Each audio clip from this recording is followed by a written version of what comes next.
E ai ki ētahi mātanga ki te tika te tangata i tana whakahua kupu, ka tae ai te whakamātau i tōna āhua. Mēnā kai te tika tēnā, kai raro iho, a Aotearoa mō te kōrero Māori.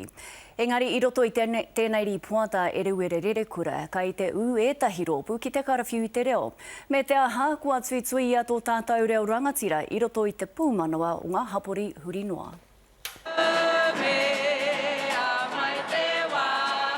Kei te whakanuia te wiki o te reo Māori ki te taihana o Pōneke, te āhua nei e aro mai nei ki tō tātou reo. Ko te tikanga o te haramai, ko te whakanui te āhuatanga o te wiki o te reo Māori. E iau e tū nei, e kōrero nei ki ētahi, e āhua rata mai te nuinga. E hari te mei kōrero kaha nei, ngari, i aro mai ki ngā kupu i tukuna atu ai ki rātou, me taku ki atu, tēnā, anei te kupu, kōrero hia mai, i ngana nei ētahi, ana, koe te kaupapa ākine te reo. Nau mai, haere mai, and welcome aboard this Metlink service to Johnsonville. He huarahi roa kua takahia ki a rangona te reo ki runga traina o Pōneke.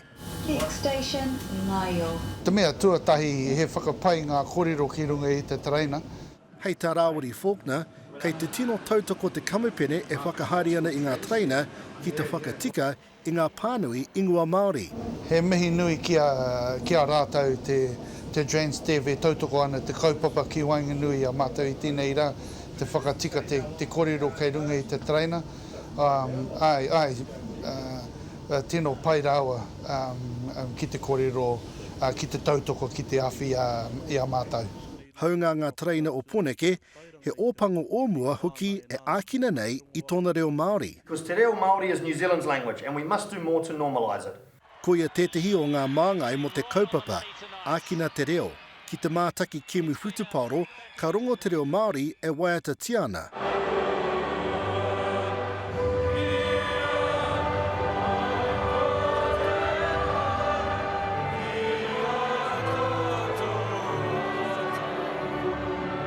E haka ana anō hoki, aha kua Māori, aha kua iwi kia atu rānei.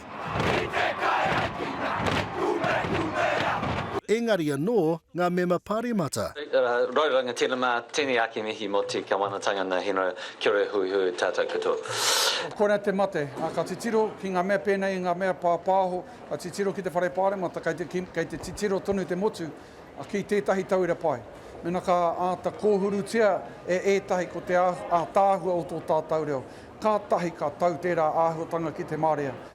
Hioi, hei tā Rawiri Faulkner, ka kaha tonu ngā traina o Pōneke ki te whakawhanake i te whakamahinga o te reo Hariaki nei.